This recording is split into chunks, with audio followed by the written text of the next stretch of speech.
গত সপ্তাহে আমাদের নার্সিং হোমে একজন বয়স্ক ভদ্রলোক শ্বাসকষ্ট নিয়ে ভর্তি হয়েছেন। বয়স 65।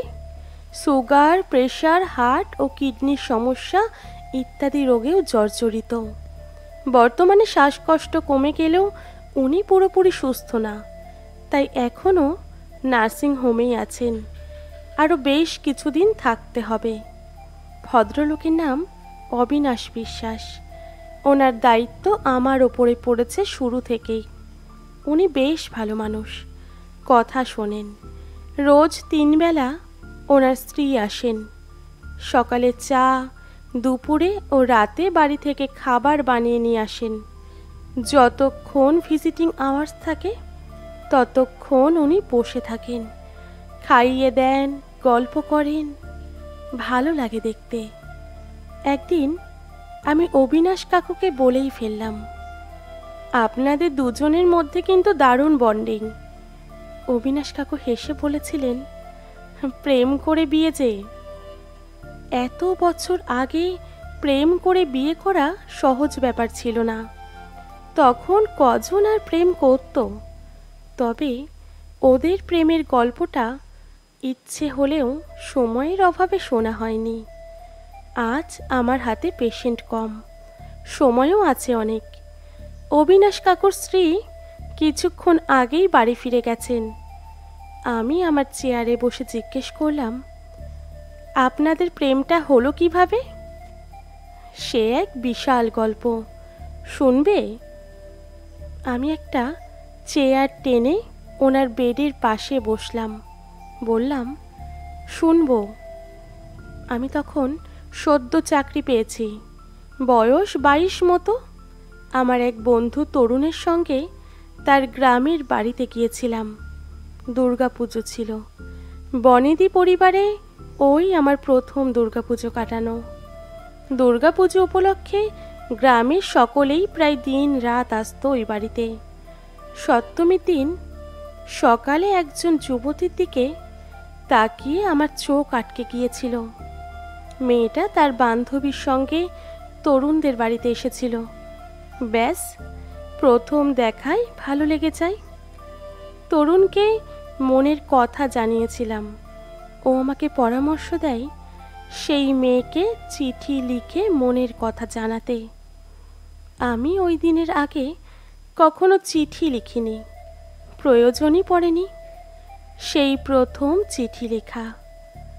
কি লিখব, কিভাবে লিখব ভাবতে ভাবতেই একটা দিন কেটে যায়। পরের দিন অষ্টমী। একটা হলুদ শাড়ি পরে মেয়েটা আবার বান্ধবীর সঙ্গে এসেছিল। দূর থেকে দাঁড়িয়ে দেখেছিলাম, সে আমাকে দেখেনি। সেদিন রাতেই চিঠি লিখতে বসি। মেয়েটার নাম আমার বন্ধুর থেকে জেনেছিলাম, সোমা দে। চিঠিতে নিজের মনের কথা খুব সহজ ভাষায় লিখে নিজের ঠিকানা দিয়ে লিখেছিলাম, বন্ধুত্বে রাজি থাকলে চিঠি লিখো।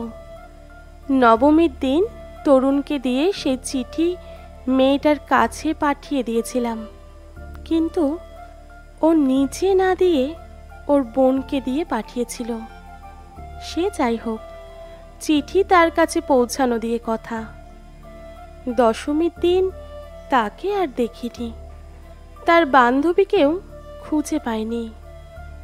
দুর্গার বিসর্জনের পরের দিন ভোরের ট্রেনে আমি আর তরুণ শহরে ফিরে আসি। মাসখানেক কেটে যায়, কোনো চিঠি আসে না। প্রায় 1.5 মাস পর একদিন চিঠি এলো। সোমা চিঠি লিখে জানায় যে সে আমার সঙ্গে বন্ধুত্ব করতে রাজি। সেই থেকেই শুরু। চিঠি আদান প্রদান করতে করতেই আমাদের মধ্যে বন্ধুত্ব কখন প্রেমে পরিণত হয়েছিল বুঝতেই পারিনি। এরই মধ্যে তরুণের বিয়ে ঠিক হলো। কার সঙ্গে জানো?